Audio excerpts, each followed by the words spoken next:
The moment I saw it, my breath caught in my throat. A wolf, massive, wild-eyed, its fur matted with dirt and dried blood, was tied to a tree deep in the forest. But that wasn't the strangest part. As I stepped closer, I saw something around its neck, a collar, and a name.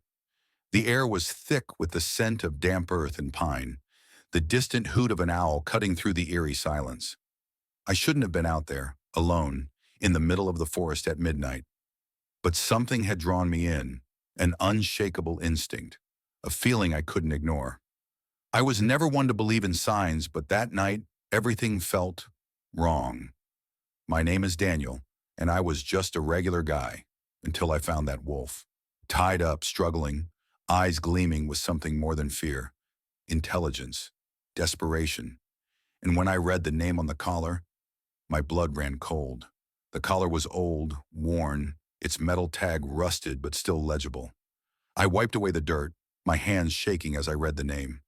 Ethan! I staggered back, my mind racing. That was my brother's name.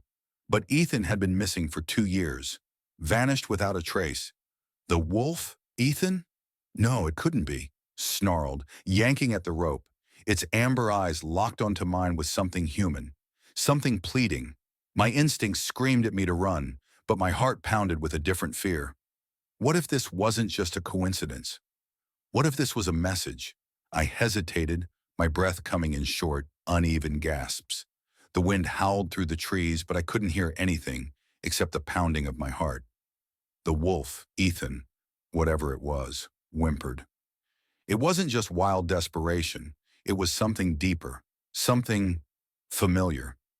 My brother and I used to have a signal, a way to call each other when we played in the woods as kids. A low, short whistle. On impulse, I whistled.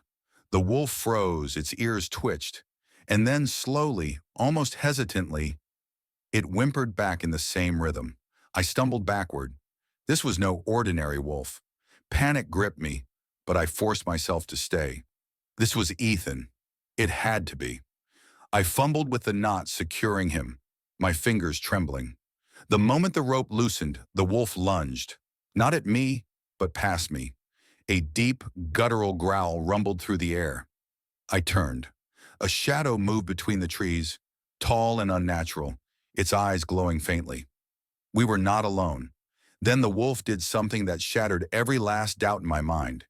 It turned to me, eyes pleading, and mouthed my name. Not a growl, not a snarl, a whisper. Daniel! My blood turned to ice. Wolves don't speak. This was impossible. The shadow stepped closer, revealing a figure, tall, cloaked, its face hidden beneath a hood. Something about it felt wrong, unnatural. The air around it seemed to ripple, like heat rising from pavement. Ethan, the wolf, stepped between us, his body tense, hackles raised. A protector, a warning. The figure lifted a hand. He doesn't belong to you, it rasped, voice hollow, echoing like it came from somewhere far away. I clenched my fists. My fear shifted into something else. Rage. I had already lost my brother once. I wasn't going to lose him again. I planted my feet firmly on the forest floor. He's my brother, I said, my voice stronger than I felt. The figure let out a slow, eerie chuckle. Not anymore. Ethan, if that was still him, growled, muscles coiled like a spring. Then with terrifying speed, the figure raised its hand. A cold gust of air blasted through the trees, and suddenly I couldn't move. My limbs locked in place. My breath caught. Ethan let out a piercing howl, a sound filled with pain and urgency. His eyes met mine. Run! I hesitated. Then the figure whispered, You should have never come back. Before I could react, the world lurched.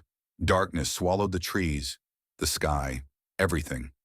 I felt weightless, falling, sinking, until suddenly I hit the ground hard. The forest was gone. I was somewhere else, somewhere wrong. And Ethan, the wolf, was gone. A voice echoed in the void. Welcome home, Daniel.